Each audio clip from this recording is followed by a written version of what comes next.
So this is the 24th annual FilmWeek Oscar Preview.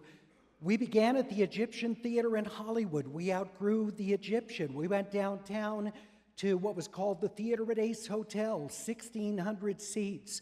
Moved across the street to the Orpheum Theater, an even larger house. And now we are here at the historic, beautiful, centennial celebrating Alex Theater in Glendale. So we appreciate you being out and appreciate this beautiful venue and our hosts here, the staff of the Alex Theater. It's great to be here. Thank you, Alex.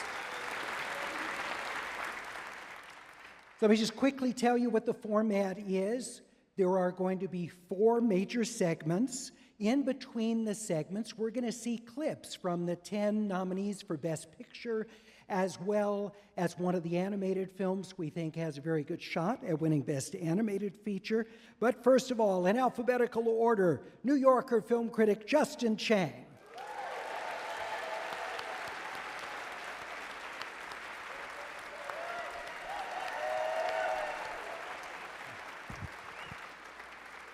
He writes for Alt Film Guide and Cinegods.com, Tim Cogshell.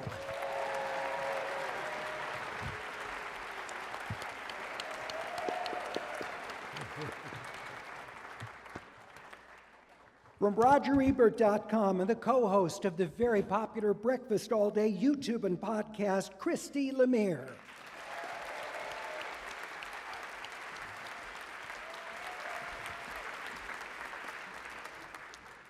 For 14 years, she reviewed films for Variety, also one of the stops in Justin's career. She's former president of the LA Film Critics Association, Leo Lowenstein.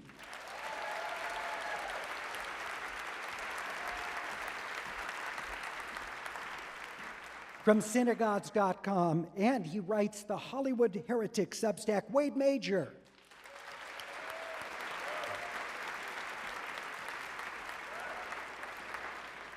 You read her hopefully every week, if not more than once a week.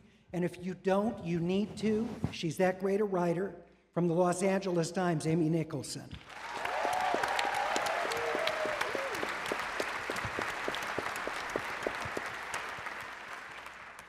The head of programming for the Santa Barbara International Film Festival, the former president as well, the LA Film Critics Association, Claudia Puig.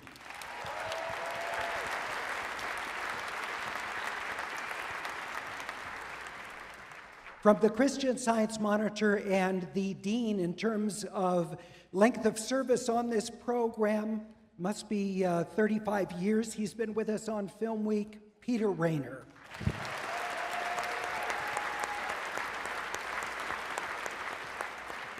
And Animation Scoop, Animation.com critic, author of Animation for the People, Charles Solomon.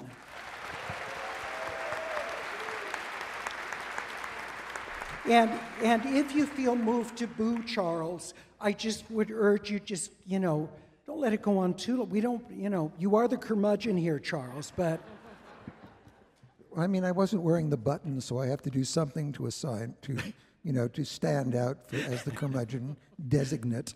Well, you will definitely stand out, I have no doubt, with your criticism. Let's start with the clips of the films. First one up, we begin with a film that set the record with 16 nominations. If there was a Best Craft Services category, this probably would have won that too. Everything that was there. Sinners, written and directed by Ryan Coogler, who melded a story of the blues, organized crime, economic self-determination, and vampires. Somebody take me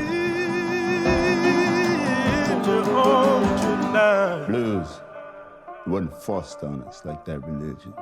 No, so we brought this with us from home. It's magic what we do. It's sacred. It's big.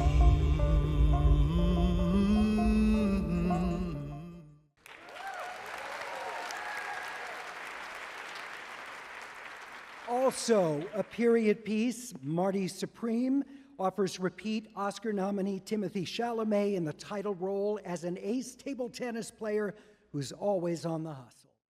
Excuse me, do I know you? I don't think so. And you want to buy dinner for my entire table tonight? Yeah, is that okay? Why? What do you mean, why? Do I need a reason? Well, let me rephrase that.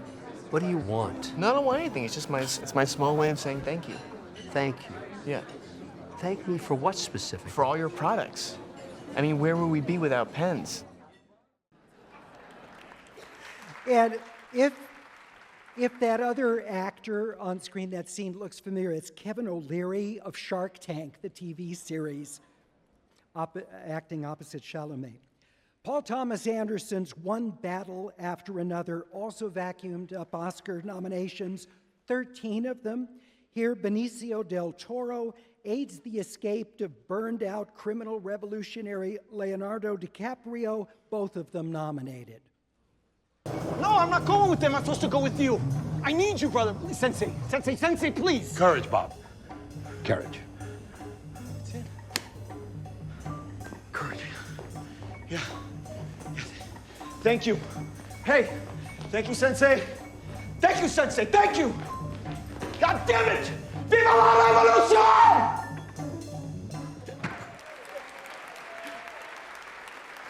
I love that touch with the rug just rolling up. Before we get started with the radio portion of it, our final clip here, the title is self-explanatory. It is K-pop Demon Hunters. Oh, you got the patterns. Now you gotta die. The only ones dying tonight are your... I said, the only ones dying tonight are your... I'm sorry. What? Your fans! We're gonna eat your fans! So let's begin with the category of Best Animated Feature. The nominees are Arco, Elio, K-pop Demon Hunters, Little Amelie or the Character of Rain, and Zootopia 2. Charles, we must start with you on animation. What's the standout film here? Well, this was a very odd year for animation. You had Demon Slayer Kimetsu and the Chainsaw Man features outdrawing many of the big American studio films, including Elio. I have no idea why that's nominated. It had the worst opening and some of the worst reviews in Pixar's history. There's Arco, whose charms are lost on me, although it's done well on the festival circuit. I thought Little Amélie, or La Petite Amélie, absolutely charming, and it was my favorite of the year. But this is clearly between K-pop Demon Hunters and Zootopia, two of the biggest films of the year. Zootopia is the #1 box office. K-pop Demon Hunters is the biggest thing Netflix has ever had. I would say Demon Hunters is more a film with great music than a great film, because if you watch much anime or if you watched Josie and the Pussycats, the basic structure is a little familiar, whereas Zootopia is a sequel that's just stuffed to the gills with stuff from the first film. There's enough fur to carpet a good-sized county. I liked Petite Amélie. It's clearly going to be between one of the other two. What's infuriating about this category is, again, you have two of the biggest hits of the year. They're nominated, between them, they're nominated for one other award besides this, and that's one song for K-pop Demon Hunters. These films apparently spring alive from the artists' minds with no director, no writer, no costume designer, no art director, no editor. Charles, you didn't disappoint. You came out swinging. I love it. Yes, Charles Solomon.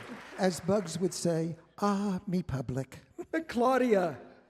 Well, I would say Little Amélie has my vote as well. It was beautifully animated, it was charming, it was tender, and I felt like there was a Miyazaki feel to it. It wasn't just because it was set in Japan, but it just has an enchanting, magical quality. And yes, K-pop Demon Hunters had very catchy songs. It was fun.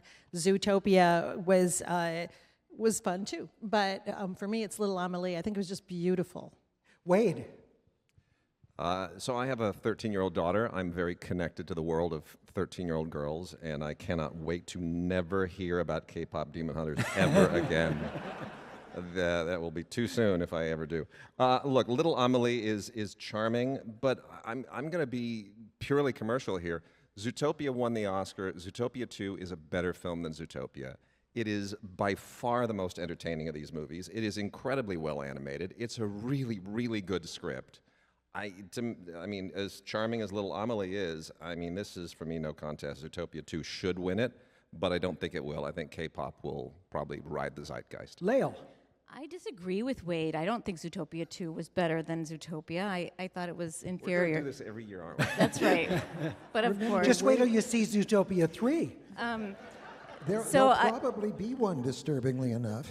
So I would say Elio was forgettable. You were right, Charles, about that. Arco, I thought, would have been better as a short. There were some redeeming features about it, but overall it didn't work that well.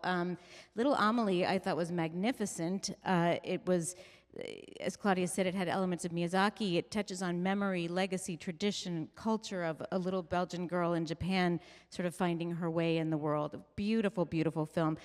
But on the other hand, if K-pop Demon Hunter wins, I wouldn't mind, because I think it did tap into the cultural zeitgeist. Anybody who handed out candy at Halloween saw how many how many little girls and boys there were dressed up as characters from that movie, and you know, it's very, very catchy. I don't mind it. Justin.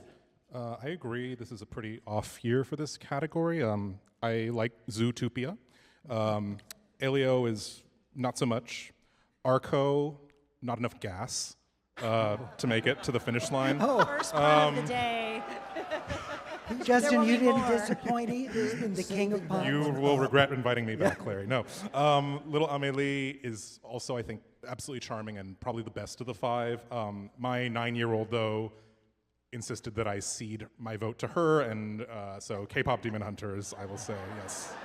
All right, so here's your chance to vote as a member of our Alex Theater audience. By a show of applause, we'll do these very quickly. Arco, your applause for Best Animated Feature that you think it should get it. Elio, do you think Elio should get it? All right, passionate Elio lover. K-pop Demon Hunters. Little Amelie or the Character of Rain. Zootopia 2. It goes to K-pop Demon Hunters from our audience. Our next category, Best Documentary Feature, The Alabama Solution, Come See Me in the Good Light, Cutting Through Rocks, Mr. Nobody Against Putin, and The Perfect Neighbor. Amy, please start us on documentaries. I will, yeah. In this category, I'm a big fan of The Perfect Neighbor. The setup here is this is a documentary about a shooting that took place in a cul-de-sac in Florida. That's almost the ideal cul-de-sac. Little kids are outside playing all day, playing football in the yard, having a blast, but there's the one neighbor who thinks the kids are too annoying and loud. She keeps calling the cops, and somebody in this documentary winds up losing their life. What I found really striking about the way that this director, Gita Gandavir, puts everything together is this documentary is made out of body cam footage from the cops. And you're spending a lot of time with the cops who show up on the scene, try to figure out what's going on, and they're negotiating between these like warring parties, and you realize they might know exactly what the real problem is, but there's no solution. And I thought that was just such a brilliant way into this film. It takes place on such a human level, where you just really understand the frustrations and the scales and the limits of everything that's happening in this country. And then, of course, you get some great police interrogation scenes at the end that are wonderful, but what I really think the film does right morally is then it still sits with this neighborhood, and you really feel what was lost. You really feel the weight of a life that's gone. It's just a brilliantly done film. Peter. Yeah, that's an amazing movie, and it should not be mistaken for a true crime drama. It's really much more personal than that, and that's why the film was made in the first place, I think, because there was a human connection to the people. All of these films, I think, are pretty terrific. Not that I put much store in it, but I think they all have 100% rating on Rotten Tomatoes. I would single out Mr. Nobody Against Putin is a marvelous movie. This small-town schoolteacher, Pasha, is tasked with filming what's going on in the school, and then it turns into a whole propaganda thing, you know, when the Ukraine war kicks in, and he smuggles the footage out, and then they make this movie out of what really went on there. And it's a really harrowing and oddly matter-of-fact depiction of the ways in which propaganda can really infiltrate and contaminate young people.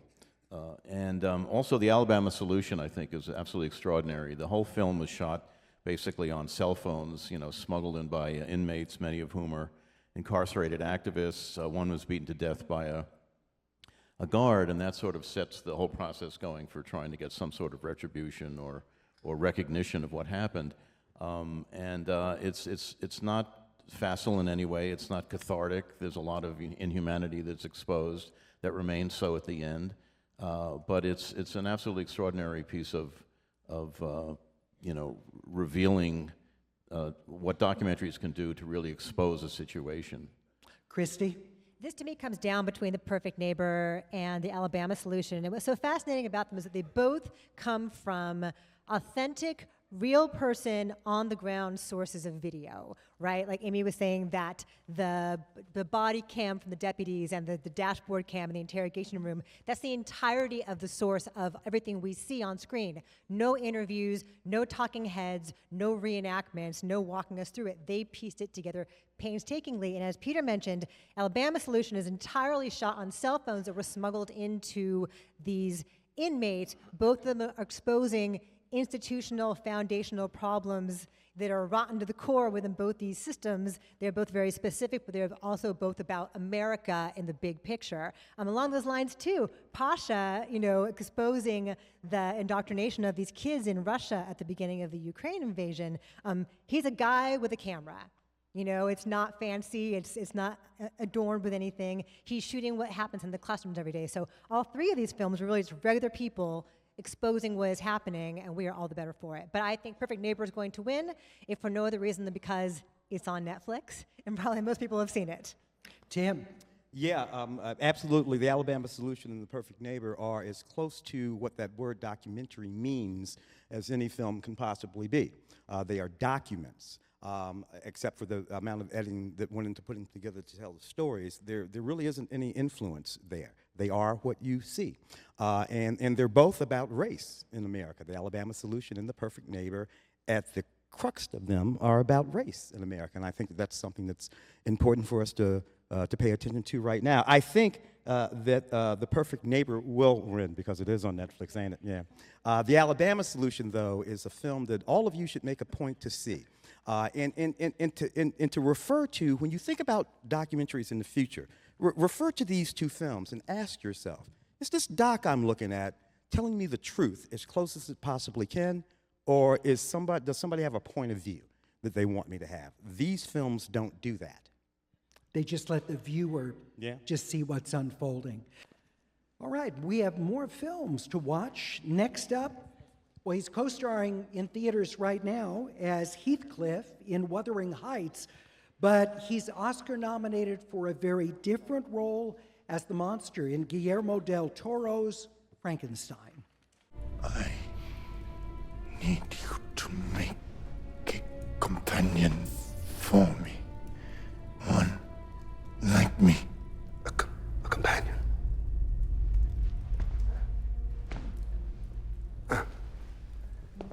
I see. Another monster. Yes.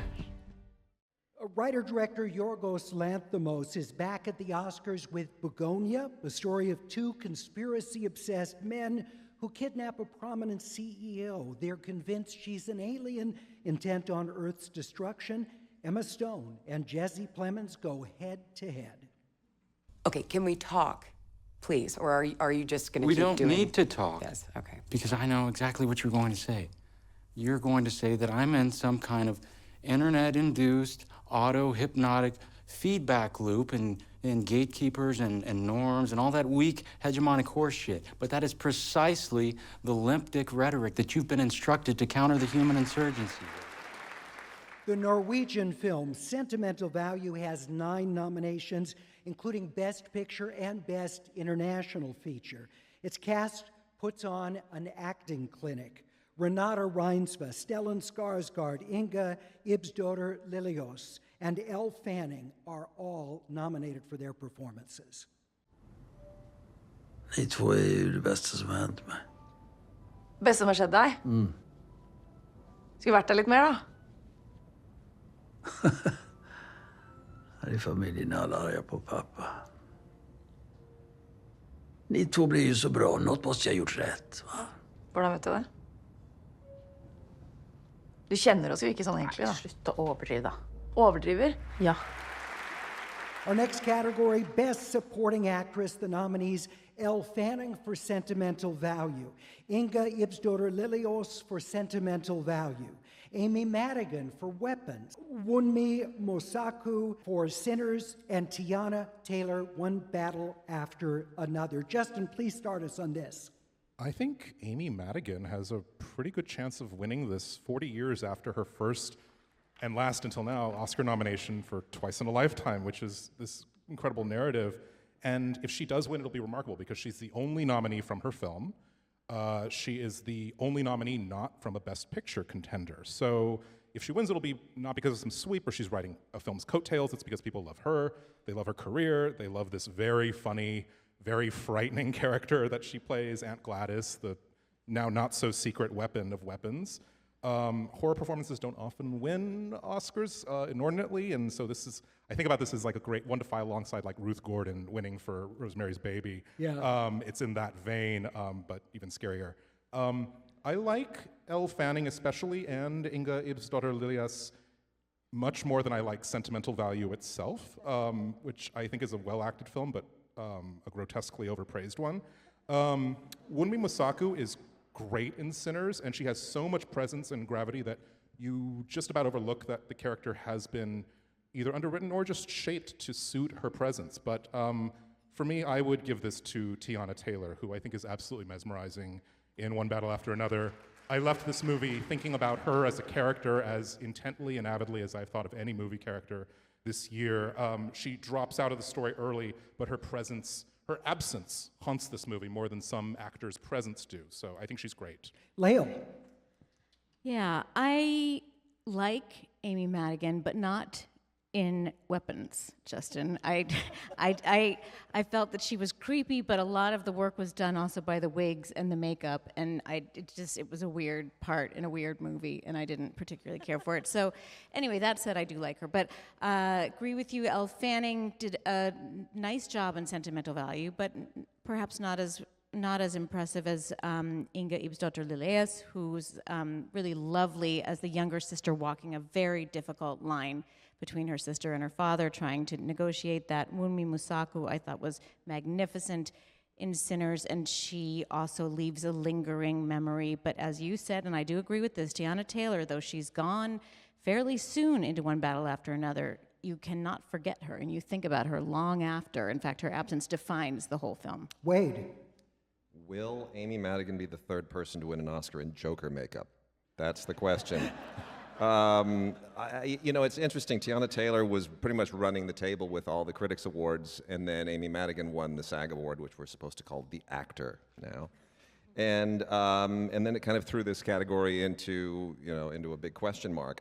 This is maybe the toughest category for an acting category that I've seen in years. Any one of these actresses could win in any other given year. So, I mean, they're that strong. I love all of them. Elle and Inga are amazing. They are nominated in different languages in the same film. That's what I find fascinating. Inga does most of her part in Norwegian, Elle in English. So that may be an Oscar first. I would probably give the award to Inga, personally, because I love that movie, unlike Justin. But Amy seems to have the career momentum, the sentimentality behind her. And I'd say 20 years ago, that wouldn't have carried, but today I think it does. Claudia. Well, Justin, I don't normally take issue with you, but I have to here because I do not think that Sentimental Value is grotesquely overpraised at all. I love that movie. And I think Renata, thank you. And Renata Rainsbury, I think, is one of the best living actresses. I just think she's amazing of her generation. And I think my personal choice would be Inga Ibsdottir Lilias, but I think it is going to go to Amy Madigan, which is an interesting. Sometimes those supporting actor turns, they aren't the most predictable. So, and they'll give it to something kind of offbeat. So I think, given the fact that she won the actor award, but Tiana Taylor did have so much momentum going into it. So I think the race is between Tiana Taylor and Amy Madigan, but I think Inga Ib's daughter, Lilius, her humanity, her nuance. We don't see a lot of movies that show love between siblings, and I think that movie just captured something, the familial bonds so well, and I love the movie, and I love her performance. Charles. I really don't have a cat on this sweater, but I would pick Wunmi Mosaku when she turns to Michael B. Jordan and says that someone is waiting for me on the other side. That just touched me to agree that none of the other performances did, particularly not One Battle After Another, which we'll argue about later on. All right. So let's hear from the members of our Alex Theater audience. Your pick, who you would give the Oscar to Best Supporting Actress, Elle Fanning. Inga Ib's daughter, Lilios. Amy Madigan. Wunmi Mosaku. Tiana Taylor. Tiana Taylor's it is. Our next category, Best Adapted Screenplay. The nominees are Begonia, screenplay by Will Tracy; Frankenstein, written for the screen by Guillermo del Toro; Hamnet, screenplay by Chloe Zhao and Maggie O'Farrell; One Battle After Another, Paul Thomas Anderson, the writer; and Train Dreams, screenplay by Clint Bentley and Greg Quater. Amy. Yeah, this is, I think, my toughest category, with one exception. I'll just get this out of the way now. I'm a Hamnet hater, a Hamnet heretic. I think that the adapted screenplay here makes the exact same mistake that the book does, which is it kind of buries it till the end that this guy's Shakespeare, but also it's really hinting that he's Shakespeare. But to pull that off, you're hanging out with this guy, Paul Mescal, who doesn't seem at all like Shakespeare the entire time. The script has none of his wit, none of his intelligence.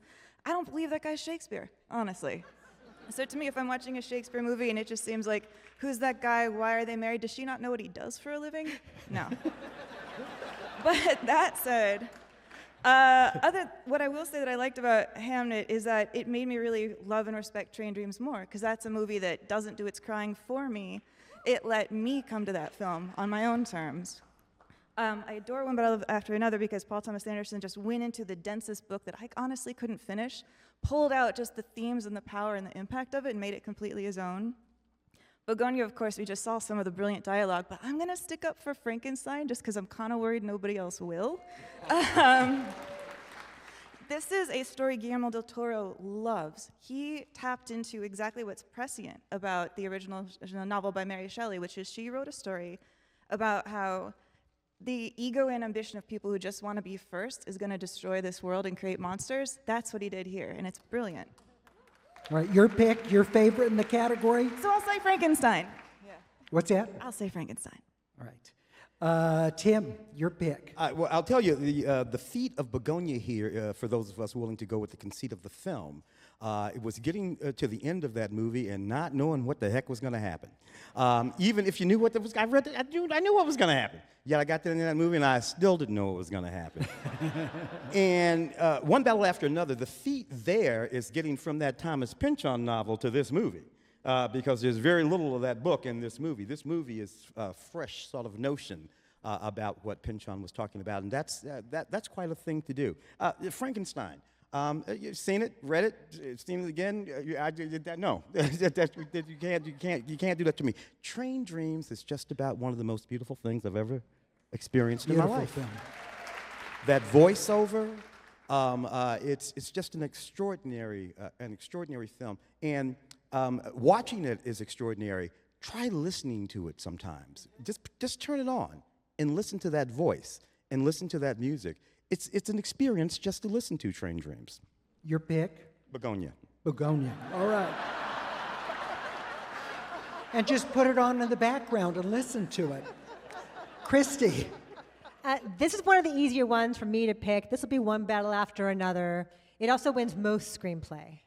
There's a lot going on here. As both Amy and Tim pointed out, like, this is so different and so sprawling and so Paul Thomas Anderson that it almost feels like an original screenplay in terms of the expanse of it, and the characters are so vividly drawn, and you just have absolutely no idea where it is going. It is a roller coaster ride, almost literally sometimes, in that field of hills, whatever it was.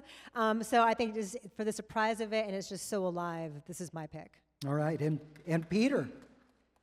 I like, not as much as Tim, but I like Begonia.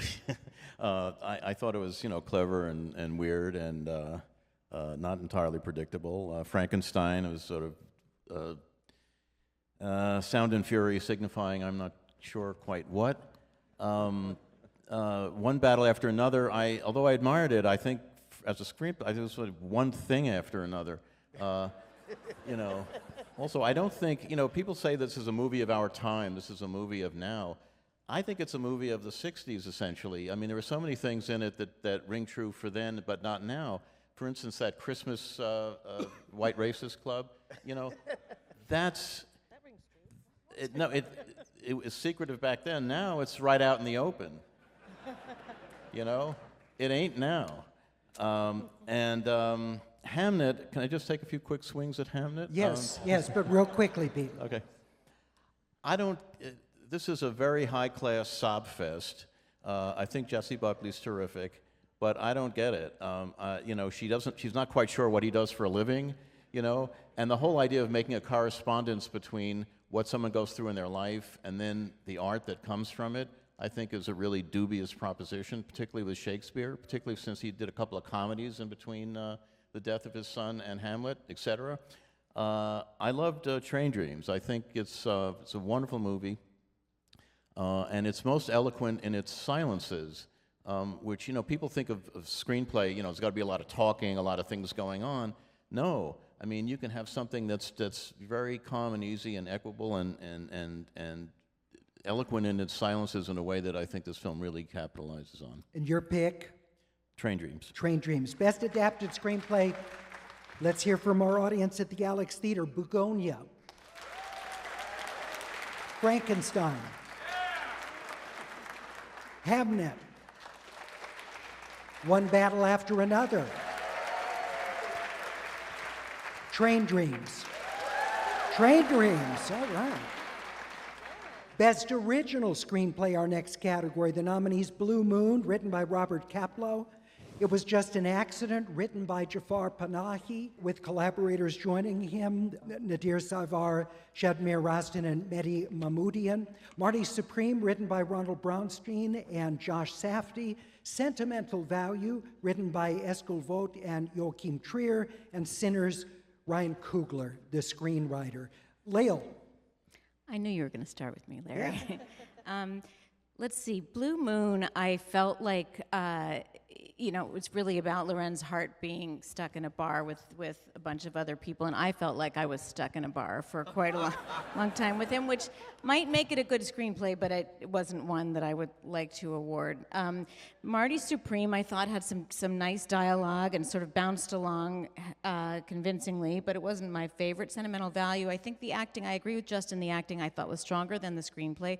Sinners, I think, has a very good chance of taking it, and it would be for good reason, because it's such an intelligent take on racism and African American culture using the vampire metaphor.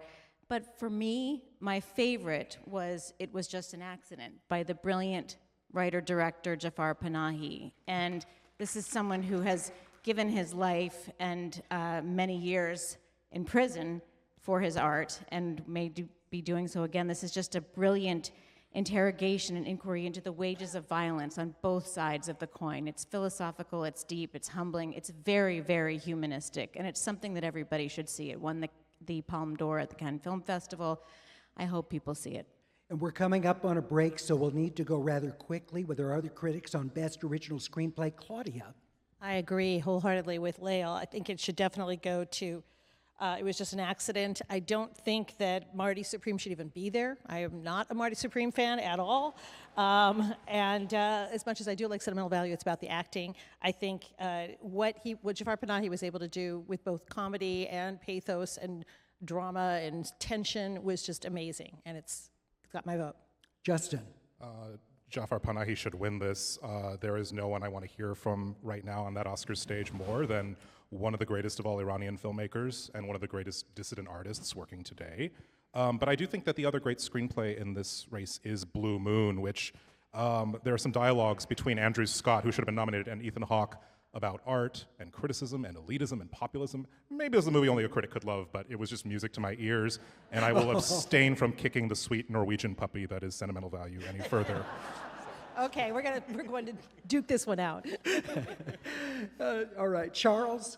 I could see giving Blue Moon most screenplay, but not best screenplay, because it never shuts up. And everything I've read about Lawrence Hart never said he was a bore. I'd like to join Peter in whacking Hamnet, which proves that you shouldn't try and riff on Shakespeare if you're not Tom Stoppard or can't write at that level, and they sure can't. I would give this to Sinners, even though it has some loose ends. And Marty Supreme, I agree with Claudia. You know, that's something playing at the Emperor's New Cineplex. Right. And Wade. So it's a pile-on. About 10 minutes into Blue Moon, my wife leaned over to me and she said, "This scene is going on at least 5 minutes too long." And then it went on for another 85 minutes. So, you know what? Everybody loves It Was Just an Accident. It's tremendous. Jafar Panahi may be the most persecuted artist of our generation, and given current events, there could certainly be some additional sentimental feeling that pushes it over. He's a tremendous artist, and he's suffered so much. But I gotta say, out of the top 10 grossing movies of this year, only one of them came from an original screenplay, and that's Sinners. And that does not often happen anymore. It happened 25 years ago, it happened all the time.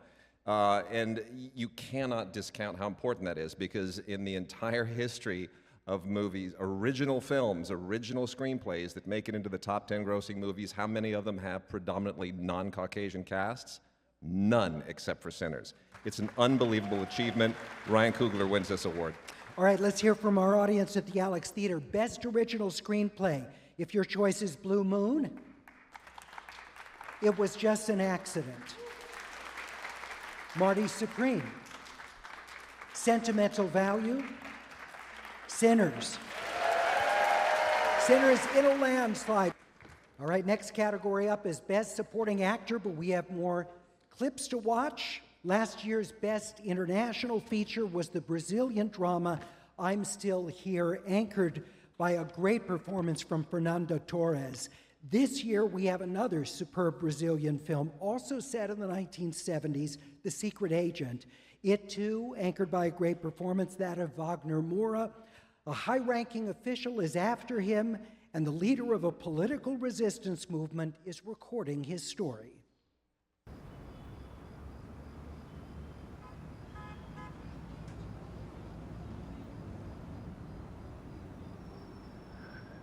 Eu não sou uma pessoa violenta.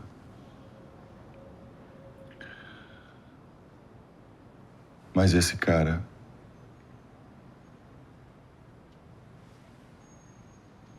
eu matava ele com um martelo.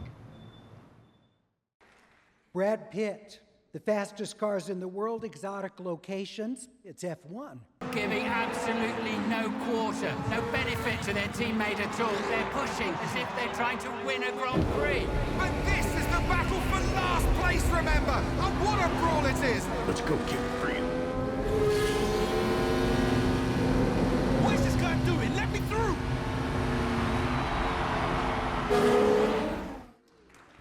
They originally gave us a clip of two actors talking. I thought, this is F1. We want to see cars, we want to hear gears being shifted.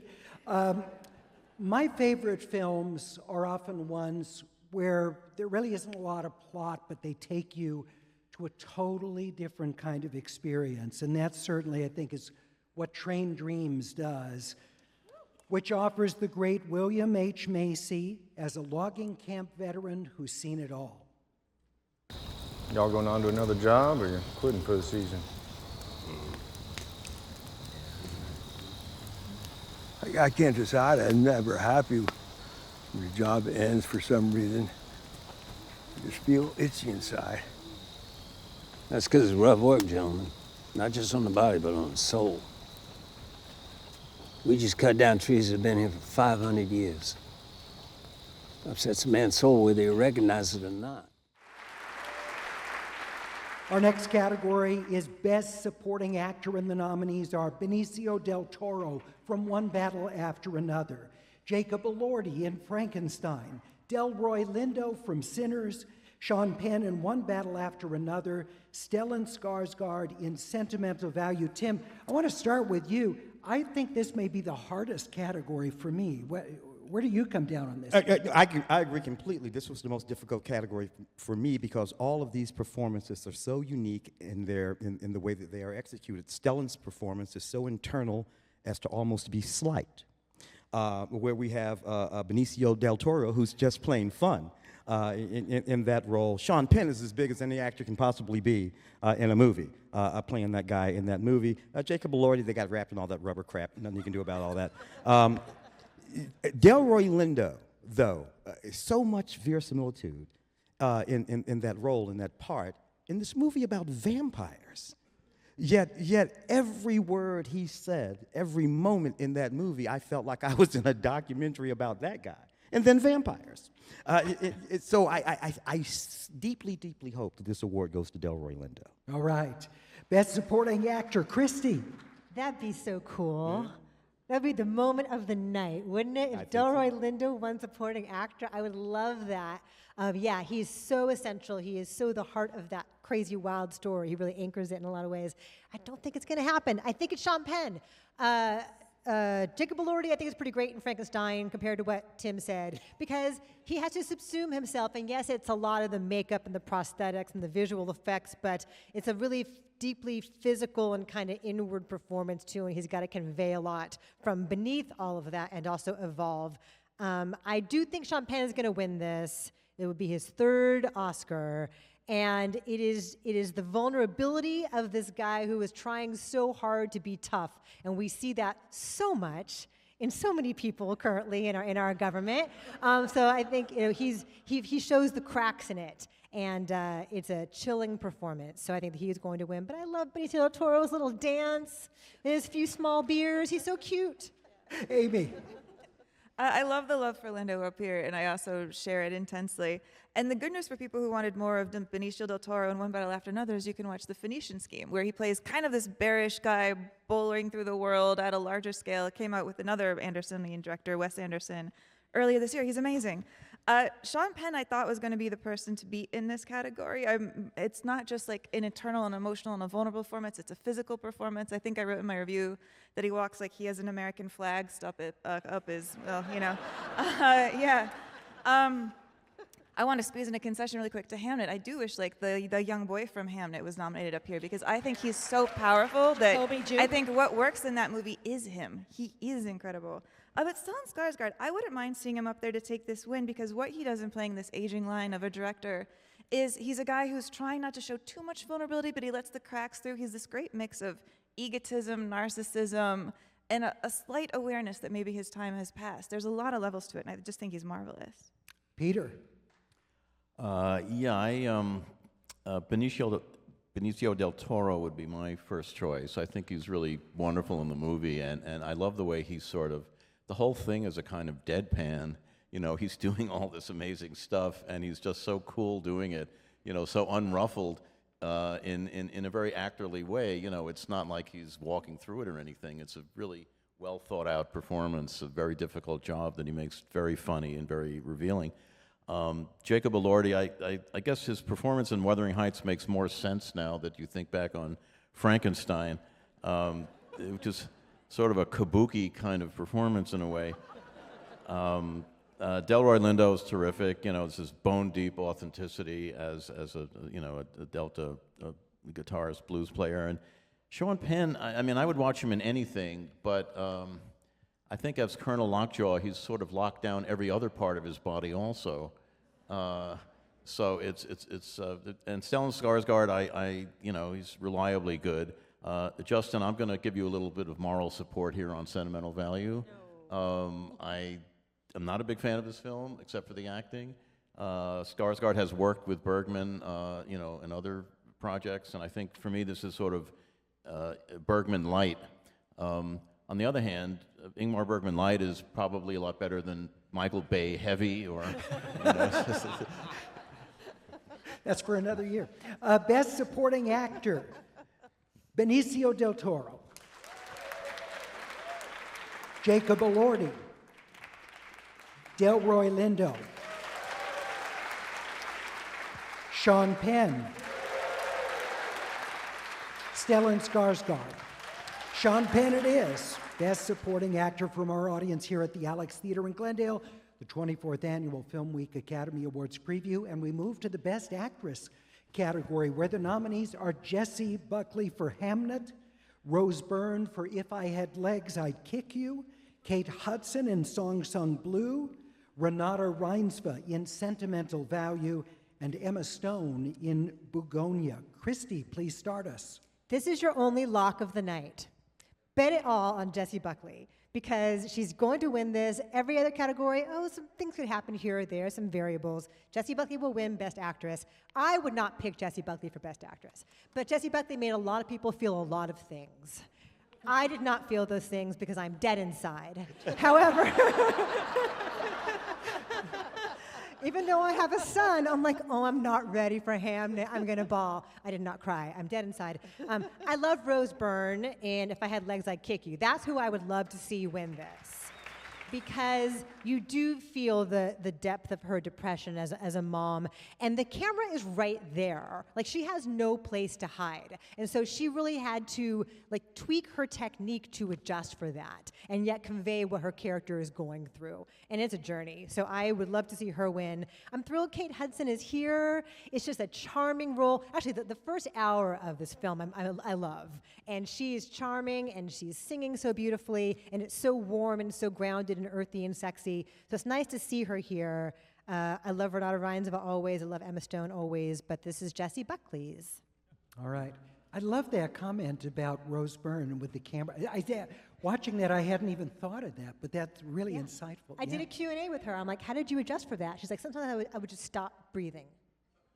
Wow. And that's the change she made. Wow. Amy. Yeah, I adore Emma Stone in Begonia, and I think the only problem with this nomination for her is that she's spectacular in the film, and she's so spectacular every year that I think we're just taking her for granted right now, and it's a shame, because I think this movie would be the best of anybody else's career, and I think it's going to get overlooked. But justice for Begonia. I'm also very intensely going Rose Byrne in this category, because Rose Byrne actually has a little bit of the DNA that I love about Emma Stone. She's an actress who can do everything. She can do horror, she can do drama. She does it both at once in this movie, and comedy. Every time I see Rose Byrne on screen, I just think, oh my goodness, she is the most versatile actress we have that I think has not gotten her due. I'm so happy she's getting her due now. And I'm so mad at the editors of Hamnet for cutting Jessie Buckley so that she's always doing the same smile. And they're just making me loathe her as a performer in their own choices.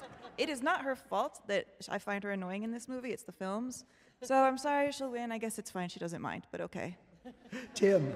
Well, Jessie Buckley is going to win, isn't she? It's almost a given. And I'll tell you, the performance is not nominated here. Tessa Thompson for Hedda, that's a performance that would have challenged Jessie's performance. And I'll tell you another one, too. Una Chaplin. Yeah, that's right, Uma Chaplin, that Avatar movie. They got her wrapped in all that blue crap, but you can see her. And she is astounding in her performance in that movie, Una Chaplin. And I think because it's this sort of big populist movie, they just sort of ignored what she was doing. But what she was doing made the film. It isn't all the blue stuff, it was her. But nevertheless, Jessie Buckley is going to be taking home that little statue.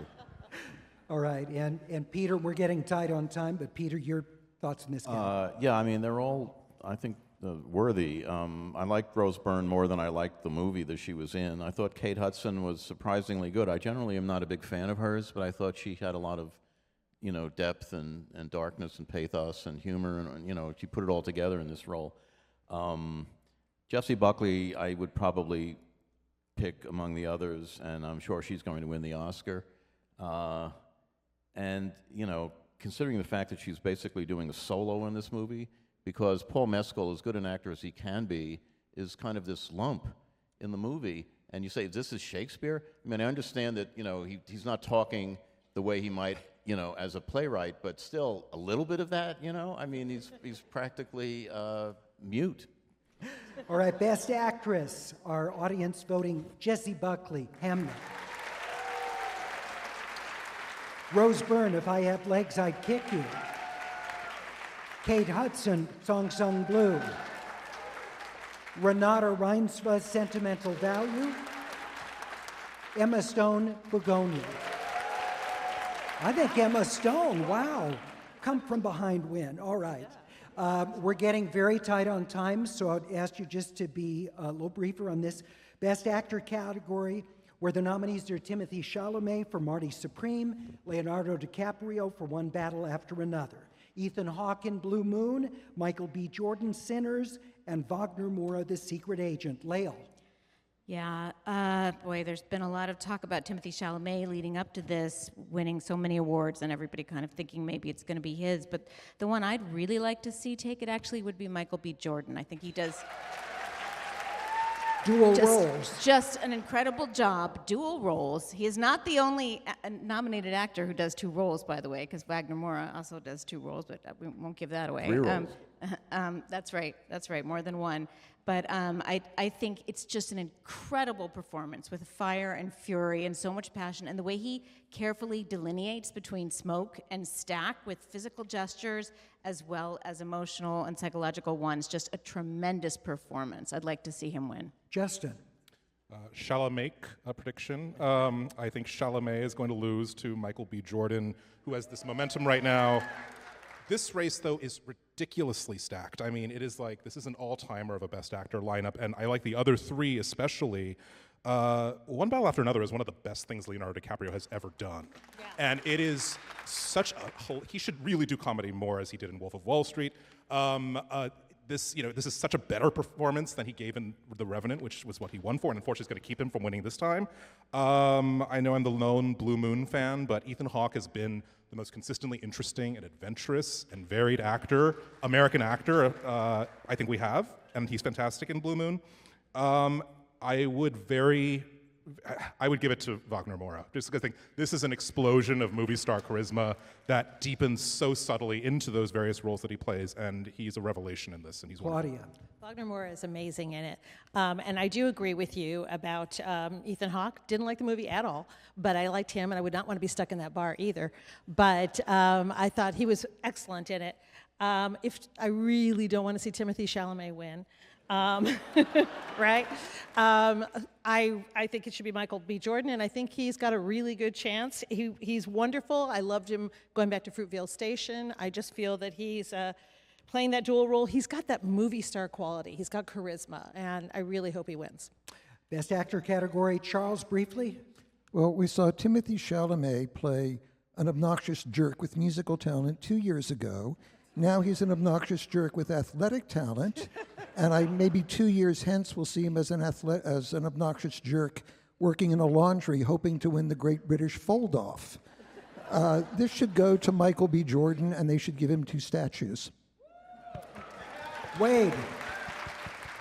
You know, there's no moment where I wasn't aware that I was watching Chalamet or DiCaprio. It's fine, whatever. Ethan Hawke, I don't like the movie, but everyone likes him, and he may get the Amy Madigan vote here and, get the career achievement, and now we've given you one. But I've got to agree, Michael B. Jordan he just knocks that out of the park. Again, the 6th highest grossing film of the year domestically, purely because it sits on his shoulders, and he carries it like a champ. All right, so let's vote. Best Actor, Timothée Chalamet. Leonardo DiCaprio. Ethan Hawke. Michael B. Jordan. Wagner Moura. Michael B. Jordan it is. So here's what we're going to do, because we are so tight on time. I'm going to go down and ask each of our critics who they think should get the Best Director honor. So just give me the name and the quick reason why. The nominees are Chloe Zhao for Hamnet, Josh Safdie for Marty Supreme, Paul Thomas Anderson, One Battle After Another, Joachim Trier, Sentimental Value, and Sinners, Ryan Coogler. All right, let me start with you, Charles. Best Director, why? Ryan Coogler. It's the only one I would watch again unless they were holding my cat prisoner at the edge of the city. Peter Rayner. I would go with Ryan Coogler also.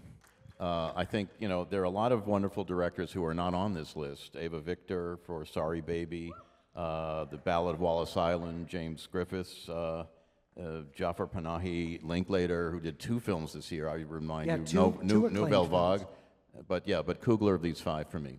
Claudia. Well, I'd love to see Ryan Coogler win. I think it's PTA's most entertaining film. It's got powerful, relevant themes. So yes, Paul Thomas Anderson is overdue. Amy. I'll be so happy if it's Coogler, but I'm also giving it to Paul Thomas Anderson because he can do those shaggy, sprawling ensemble films. He can do those real political themed epics about the American psyche. This is both of them together. So it shows off everything he's capable of. Wade. Should be Coogler, will be PT. Leo. It would be nice if it was Coogler. It's a tremendous achievement, but Paul Thomas Anderson, because he's due, really. I think he'll probably get it. Christy. Paul Thomas Anderson, he is overdue. He's one of our great American auteurs. Tim. This town loves Paul Thomas Anderson. I'm rooting for Ryan Coogler. All right, and Justin. Paul Thomas Anderson should win and will win. And he is not only overdue, or perceived as overdue, he's going to win this for the same reason Christopher Nolan did 2 years ago, which is that he made a film that is absolutely of a piece with his earlier body of work, formally, intellectually, and that happens to intersect with the zeitgeist in a really powerful way. The director who was not nominated, who should have been, was Oliver Lache, brilliant Galician director of the best film of the year for me, Sirat. Sirat. Which is in theaters now, you should see it. All right. So you've heard them talk about all of these films through the other categories now. Their pick for what they would like to see of the 10 nominees get Best Picture. Just give us that title, please, Justin Chang. One Battle After Another. Tim Cox. Sinners. Christy Lemire. Sinners, yes. Leo Lowenstein. Train Dreams. Wade Major. Hamnet, because I'm not dead inside. Amy Nicholson. Sinners. Claudia Puig. One Battle After Another. Peter Rayner. Train Dreams. Charles Solomon. Sinners, because it's the only one I can imagine anyone talking about in 5 years, let alone 10, without adding, what the hell were they thinking? And now it's time for our audience to vote. Begonia. F1. Frankenstein. Hamnet. Marty Supreme. One Battle After Another. The Secret Agent. Sentimental Value. Sinners. Train Dreams. All right, we have a battle right here, a runoff between 2. One Battle After Another. Sinners.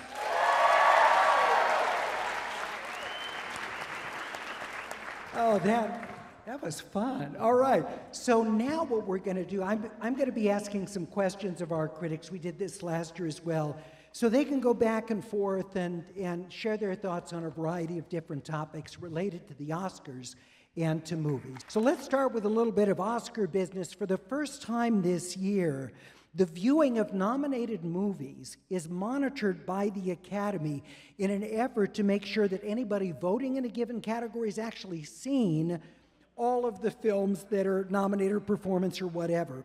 So, but the Academy can only monitor what people have seen through the Academy portal. If you go see it in a movie theater, you just have to attest that you've seen it, or a screening, or seen it at a festival, etc. So I'm just wondering, among our critics, might the expanded documentation effort to try and assure that Academy voters have seen the films, might that have any difference on the outcome? No. Why not? Because they can still game the system.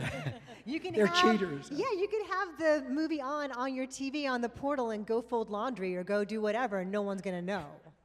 All right, Christy. Charles. I think it might tend to select towards older voters who have the time to sit in front of the TV and note that. You know, I'm married to an Academy member, and we sat through all 131 qualifying films for animated short. Wow, a medal to Scott. That's tremendous. You know, there was a time when that category was fun.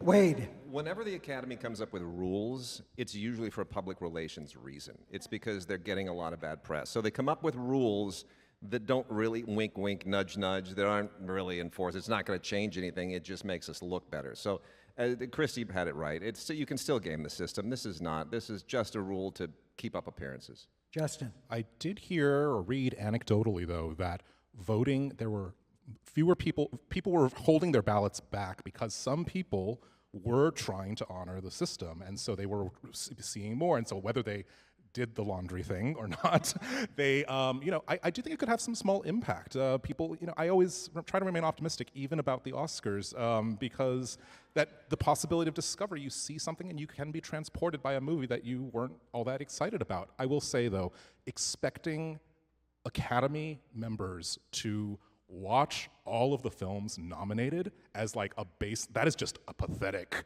way to start, place to start from. I mean, not to pump ourselves up, but maybe just a little bit.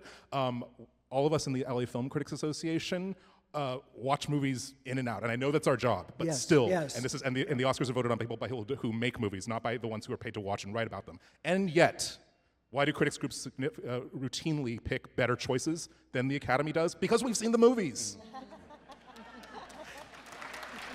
Speaking of that, though, Justin, the Oscars have really shifted in recent years to where we see more international films in the Best Picture category.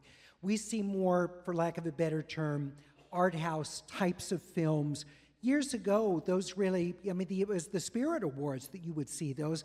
Now the Oscars, we see much more acclaim for those kinds of films. Do you feel like the Oscars of today are really a better judge of excellence than the Oscars of, say, 10 years ago? Tim? Absolutely. A lot of that owing to the fact that the Academy is a much more diverse place than it used to be, in every possible way that it can be diverse. And to the previous question, it's just a bad look to have to be made to watch a movie.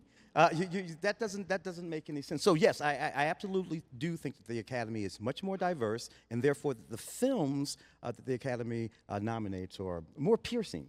They have look at that wide range of films that are on that list now. When people ask me today, hey, what film should I go see amongst those 10 nominated? I say, well, it depends on whether you want to watch F1, that kind of thing, or do you want to sit quietly and watch Train Dreams? Yeah. They're all on that list, and that didn't used to be the case. Yeah, both are transportation oriented. Yeah. I think the international thing, the fact that... Yeah, Claudia?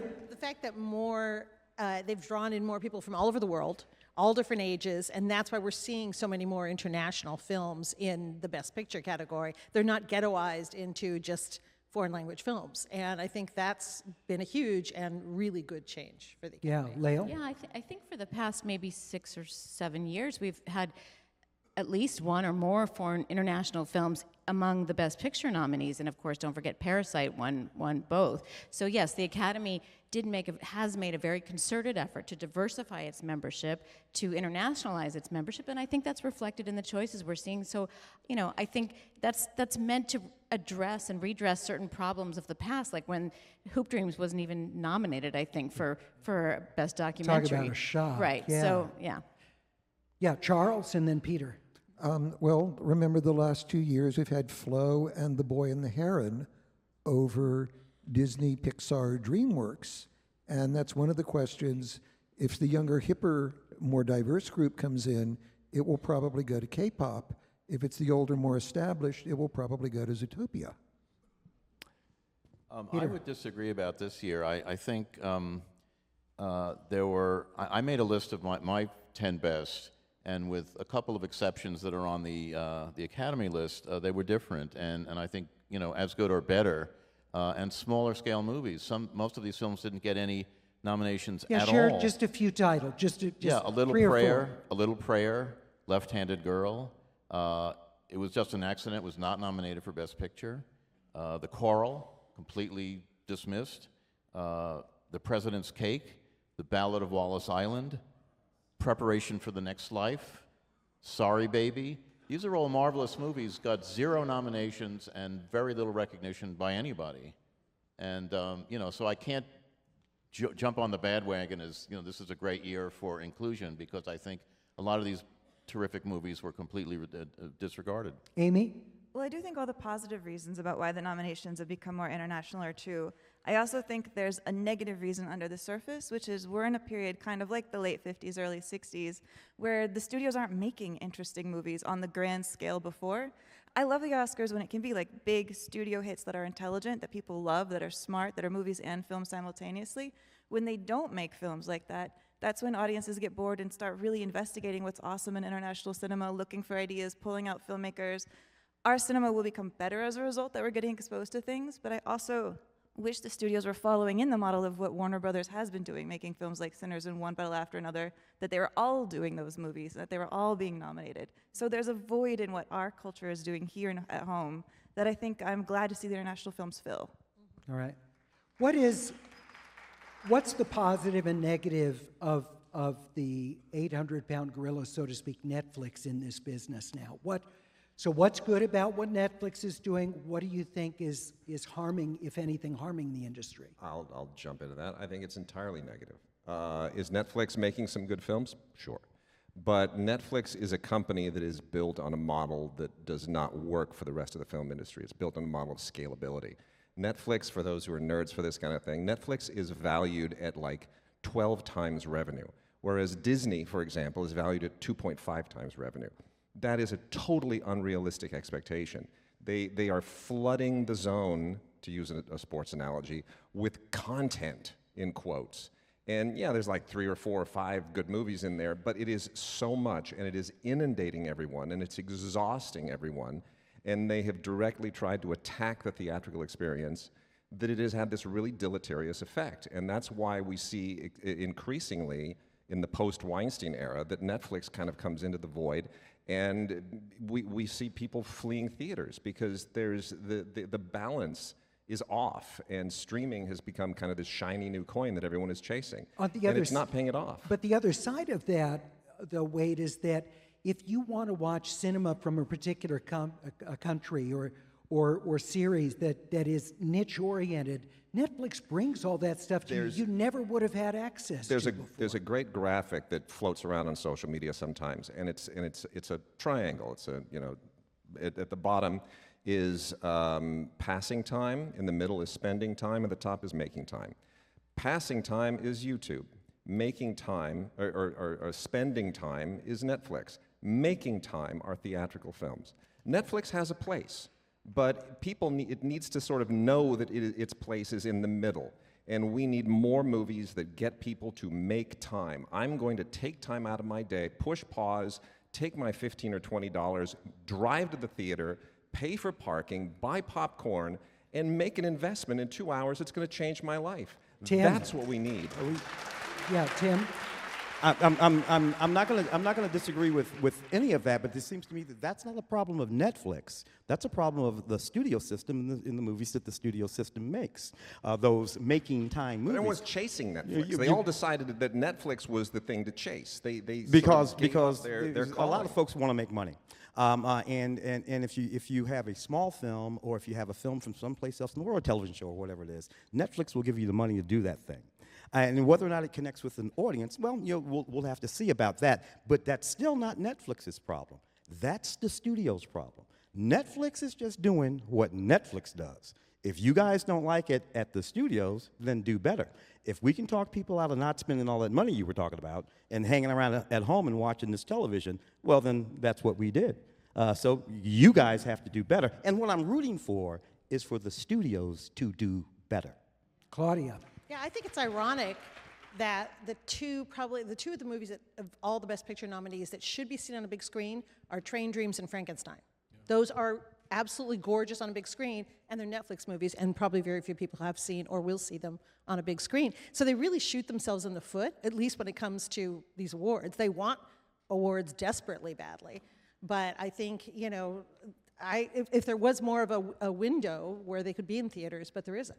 Justin. Exactly to Claudia's point, and it's interesting, I saw Frankenstein on a screener and I saw it in the theater before I wrote about it. And it's interesting to me that Guillermo del Toro has clearly invested so much intricate craftsmanship into this beautiful movie that looks like crap, even on a big screen for me, because something about the compression of Netflix, it's like everything looks digital, it doesn't have that lush, velvety texture of his great films like Pan's Labyrinth or even Crimson Peak, not my favorite Del Toro, but it looks amazing. I still remember images from that. And it's interesting to me that Netflix, I don't know if they've given up trying to compete for a Best Picture Oscar at this point, because it just seems like it's not going to happen. But when they did, for films like The Power of the Dog and Roma, that came very close, it was interesting that they were investing all this attention, and The Irishman too, in movies that, you know, whether due to reasons of running time or just of aesthetics, required the commitment and the wide-awake attention of a movie theater. So they are, in terms of the Oscar race, they are at cross purposes with themselves. Yeah. I think we're all going to be disinvited from the Netflix Christmas party. Charles. But what if I put on shoes and get dressed and get a cat sitter and drive to the theater and spend all this money and buy popcorn and I get F1? That was actually great. I think it's important to say everything that you said is Yeah, absolutely Tim. true. But more human beings will have seen Frankenstein at home than will have ever seen it if they had to go buy that ticket. So human beings seeing the movies, Netflix understands how that works. And this is the trade-off here. To your point, Tim, to bring up Richard Linklater again, who made 2 films this year, Nouvelle Vague, which went to Netflix, Blue Moon, which was a Sony Classics release, 2 different models, and you talk to Linklater, he makes and gets his movies out there however he can. He's figured it out. When Hitman went to Netflix, everyone was really upset with him because why didn't you, and it's like, well, if a studio had come to buy the film, so he has very much the view that you were espousing of like, where the studio stepping up, Netflix is just filling the void there. I'm basically I feel like I'm mostly with Wade on this with Netflix, but I do think that the sanctity of the theatrical movie-going experience is great in theory, but when you actually are in the theater, and this includes even press screenings, people are talking, they're texting, they're eating. I don't think the filmmaker wanted somebody to say while this tender scene is going on, could you bake the broccoli a little more? It's not quite finished. Who's having broccoli at a movie theater? No, I mean, I've had when I've been to these theaters, people, the waiter comes and gives you, No, they serve. Could they you serve cook it a dinner. little more? Yeah. If you're going to do that, see the movie at home. But so the whole notion of seeing a movie in a theater, when people used to talk, I mean, I'm unusual with this, but people would be talking even behind me, and with texting and so forth, I'd say, could you talk a little louder because I'm having trouble hearing you over the soundtrack? Yeah. Some of them did. No, I mean, so to your point, Peter, that they run, these public service announcements before the start of the screening to try and discourage it. Yeah, they don't pay attention because they're too busy texting. Yeah, that's right. No. Excellent point. So I expect that when it comes to the kind of work that I do, that AI is probably going to end up being a terrific talk show host, podcast host. There's going to be competition with human beings as AI develops greater sophistication. What do you see as potentially the effect of AI, not in movie making, because that's being much debated, in film criticism? Is AI going to take the job of the critic? Yeah, Well, boom, I mean, agree. we already have. The only AI I like Christy. is, the only AI I like is in the middle of LAist. Thank you. Thank you can borrow that. We've already got influencers who have no training, no editing, very often no writing ability, and some of them are on Rotten Tomatoes. They're ubiquitous. They're referred to.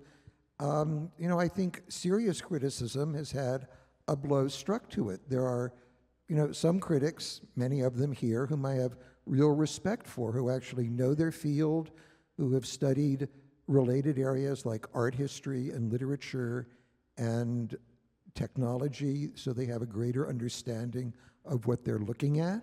And that, plus an ability to write well, is what I look to. I don't know if AI can fake that, but I suspect it can fake 2 thumbs up or 5 stars or, 6 puddles or whatever you're using as your standard. Yeah. Justin, were you going to say something? Yeah, it's funny.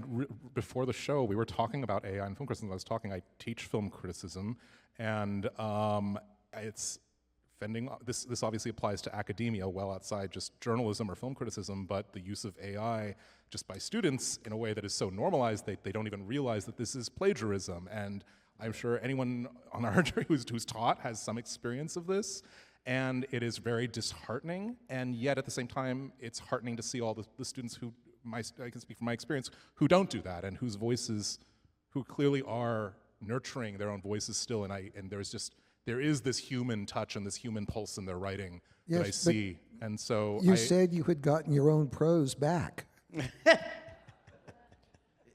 Wade. AI will be what it is. The death of film criticism started about 20 years ago.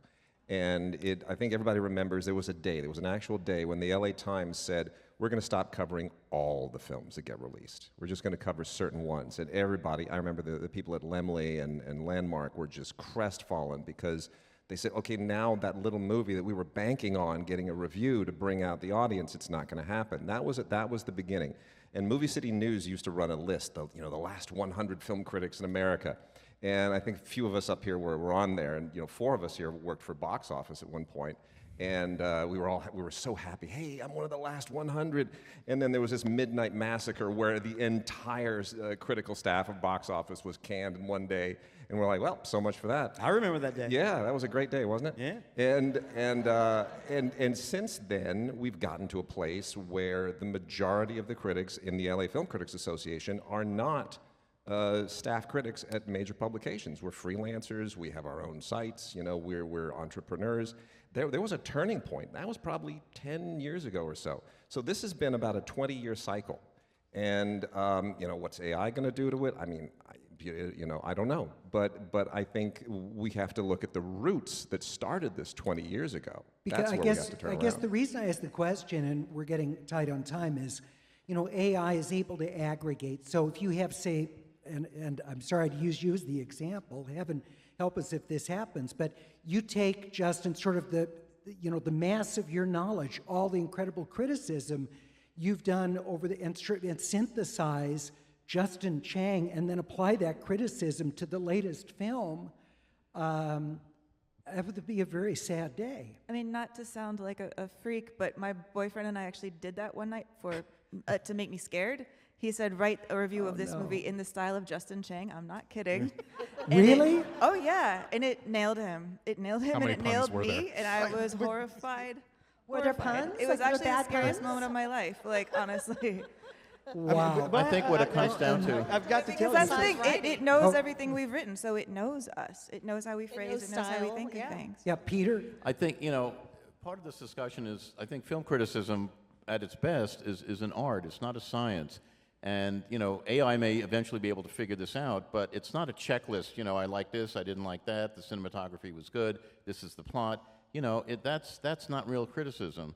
And I think that if the real responsibility lies with those who employ us, the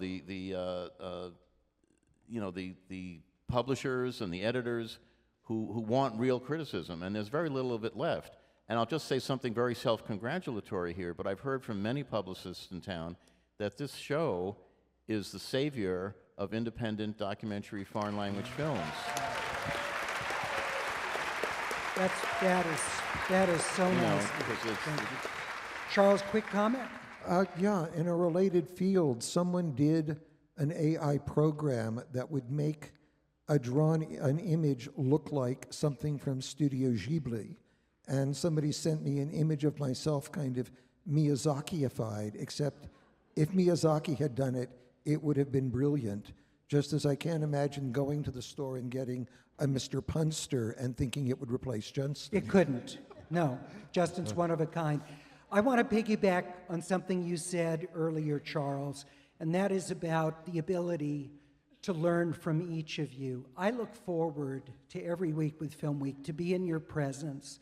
I learn from each and every one of you. You each bring your unique experiences, your extraordinary wisdom, all the learning of film over these many years. I mean, so many of you, you're authors. You've written great books on this art form. You treat it as an art form. You bring us into it, and we have the privilege of sharing in your love of film, your knowledge of it, all the incredible amount of time that these critics continue to spend every year, whether it's remunerative or not. I just want to thank you, and on behalf of all of our audience, you are the best. Our Film Week critics, Wade Major, Leo Lowenstein, Charles Solomon, Christy Lemire, Tim Cogshell, Justin Chang, Claudia Puig, Peter Rayner, and Amy Nicholson. Thank you all for joining us at the Alex Theater. Thank you so much. Charles? Larry, Yes, can but- we thank you? We but want to Larry- thank you because it's our pleasure to work with you. It's you're the best voice on radio, so thank you. Yeah. Yes, it very much goes two ways. Larry is the best of hosts. He's always prepared. He's done his homework. He's seen movies. He's read books. He doesn't fake it, and he treats us all with respect, even when we're difficult, which, hard as to believe as it may be, some of us can be. But we work on Film Week because we like to work with Larry. Thank you, Charles. Thank you all very much. Thank you for coming out this afternoon. I look forward to seeing you next year, what will be the 25th Annual Film Week Academy Awards preview. Have a great rest of your day. Thank you.